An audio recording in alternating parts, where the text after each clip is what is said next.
And I remember cycling down. I wasn't paddling, but I was going at quite a speed, and it seemed okay. Mm. And then I put my head up, and I realized that there was a curve coming, and I just knew that it was a lot sharper than I expected. Yeah. So I decided to go out so I could take the corner wide. And as I went out onto the edge, and as I was taking, I took maybe just a little bit of it. Yeah. And when you're on those rocks, you can't really brake because the accident will be way worse with the brakes on. Yeah. And I remember in the last 3 seconds thinking to myself, I'm 27 years old, and this is the day I'm actually going to die. You felt it? No, I felt it. I mean, I looked down there. I was like, there's no way I'm going to make this. I was like, there's just no way I'm going to make it. And yeah, I just went off the cliff.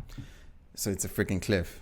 I mean, it's a proper edge. Yeah, it's Oh a my proper word. edge. You wouldn't step off on purpose. Let's just put it that. So you wouldn't step off on purpose. Is it one of those like if you stand on it and like look, it's like freaking scary? Like So I mean, the way Jonkershoek is not like, you know, like Table Mountain's rock. yes, Right. So it's like actual. yeah, You know, that's an actual. Those are actual cliffs.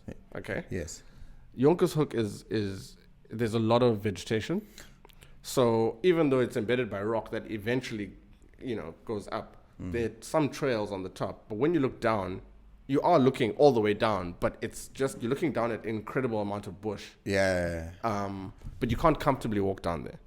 It's just too steep. You can't even stand at a comfortable angle. It's just So it's too that steep. No, it's steep. I fell about 15 meters, 15 to 20 meters. Okay, so you by the edge, you try to go outside and then in. Yeah, I try to go. I'm basically trying to go around as wide as I can, just to give myself A space good to angle. maneuver. Yeah. Yeah. Okay, and then you realize like this isn't gonna work. I'm not even realizing it's not going to work. The bike was just not going to make it around the bend, basically. And then you ride off. Okay, and yeah. then at this, do you remember how it happened? Like I do. what you felt? What did you see? Like I what? do. I mean, the bike went completely off, and I held on naturally. And when the bike landed, I landed with the bike at a very weird angle. So obviously on a bike like that, and Yeah. I landed like sort of like at so let's call it a 45-degree angle. Yeah. And my chest went straight into the The handle. handlebar. Oh. And you know, on a mountain bike, there's that little middle section that yeah. went straight for my sternum. My hands just couldn't handle the pressure of the shock of landing, and I remember feeling as though my wrists were just broken almost, and then that impact threw me off the bike. And I mean, that was only the beginning. I mean, that wasn't even the beginning of the fall. That's initially. Yeah, that was the initial. Falling. The actual falling started after I came off that bike. And I fell. I was falling face first, so I went down with my hands like this, and it just began this incredibly fast tumble. You can imagine. The only thing I can describe it to is imagine being someone tying a rope onto you and just flinging you through or driving you through like just a massively dry bush of fynbos. I mean, the stuff was it was going in my mouth. My head was like just, and my neck was just going in all directions. I was literally like a piece of paper just being spun over and over and over. And I remember thinking I was just waiting for darkness. Yeah. Yeah, I was waiting for darkness. I was waiting to die, basically.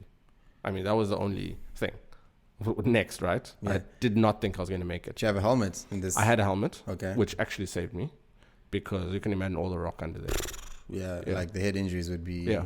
We wouldn't be having this conversation. We wouldn't pretty be much. having this conversation. And the bike. How do mountain bikes work? Like, because I know I've seen some bikes where the pedals. It definitely doesn't have seatbelts at all. Or airbags.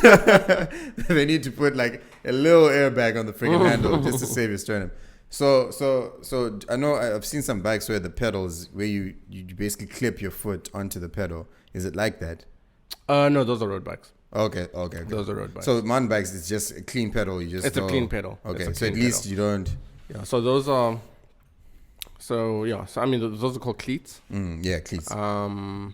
Okay. No. This was just clean pedaling. And if there were cleats, is that worse? Because now you're stuck onto the bike. Yeah, look, I think at that rate, at that speed, at that level of that with that inertia, Yeah. I honestly think you'd either lose the shoes, like your body will just go and leave the shoes, or the cleat would just come off. You need to understand this is proper 60 k's an hour kind This of. was 60 k's an hour. I'm assuming. Approximately. I'm assuming. It was fast. I'll tell you that it was fast. And you're going downhill. I was going downhill. So is this the point where you saw Simon and them No. going down? Or this is I'd seen before Simon that? and then maybe 30 minutes before that. Maybe 40, so you'd passed maybe that even point. 45 minutes before that. Oh, yes. That was the point. That was the point. that is the point. That was the point, yes. Where you saw them. Where That's I saw where you them. felt. That's where you felt. That's somewhere where I felt. It's called the Taboola corner. I'm sure you can Google The it. Taboola corner. Yeah, so I came off, rolled down, and at some point I just stopped rolling, and I was alive. Was it at the bottom or? It wasn't at